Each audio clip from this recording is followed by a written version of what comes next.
Praise lord. జీవము గల దేవుని పరిశుద్ధాత్మ సహవాసం వడలి. ఈరోజు వాగ్దానం మన కొరకు పరిశుద్ధ గ్రంథం నుండి యెషయా గ్రంథం 58వ అధ్యాయము 8వ చరణం.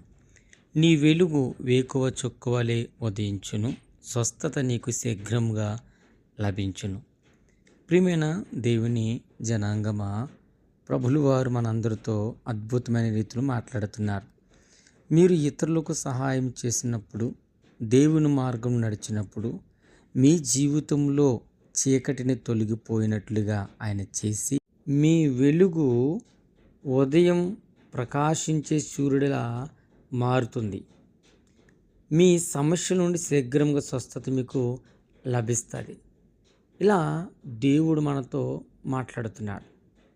ఈరోజు మీ కుటుంబానికి ఆధ్యాత్మికంగా కానీ శారీరకంగా కానీ ఈ స్వస్థత దేవుని యొక్క దీవెనలు కలగాలని ప్రభువు కోరుకుంటున్నాడు.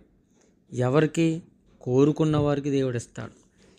ఈ యొక్క ఆధ్యాత్మికమైన స్వస్థత కావాలా, శరీర సంబంధమైన స్వస్థత కావాలి. ఈ రెండిటిని దేవుడు ఈరోజు మనకు అనుగ్రహింపజేస్తున్నాడు. ఆ వాక్యాన్ని బట్టి ప్రభుని స్తుతిస్తూ, ఈరోజు నువ్వే స్వస్థత కొరకు ఎదురు చూస్తున్నావో, మారు మనసని స్వస్థత కొరకు, రక్షణని స్వస్థత కొరకు, దేవుని మీద ఆధారపడేటటువంటి స్వస్థత కొరకు, ఆయన్ని స్మరించాలని స్వస్థత కొరకు నువ్వు నిలబడితే దేవుడిని పట్ల గొప్ప కార్యాలను, మేలైన కార్యములను జరిగిస్తాడని మనసారి కోరుకుంటూ ప్రార్థన చేసుకుందాం.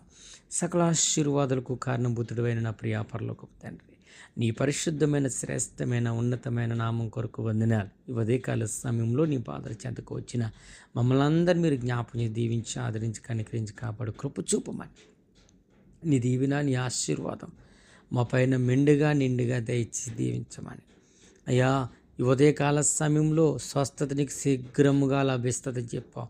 ఆరోగ్యమైన స్వస్థత లేదయ్యా, శరీర సంబంధ స్వస్థత లేదయ్యా, ఆత్మ సంబంధ స్వస్థత లేక ఎంతోమంది లోకంలో తిరుగుతున్న ప్రజలందరూ మీరు పట్టుకుని దర్శించి నీ నామను మహిమపరచుకున్నాను. యేసుక్రీస్తు అతి పరిశుద్ధనాలు ప్రార్థించుకుంటున్నాను నా ప్రియ పరలోకపు తండ్రి. Amen. God bless you all. Praise Lord. దేవుడు మనం బహుగా దీవించును గాక. ఆమేన్.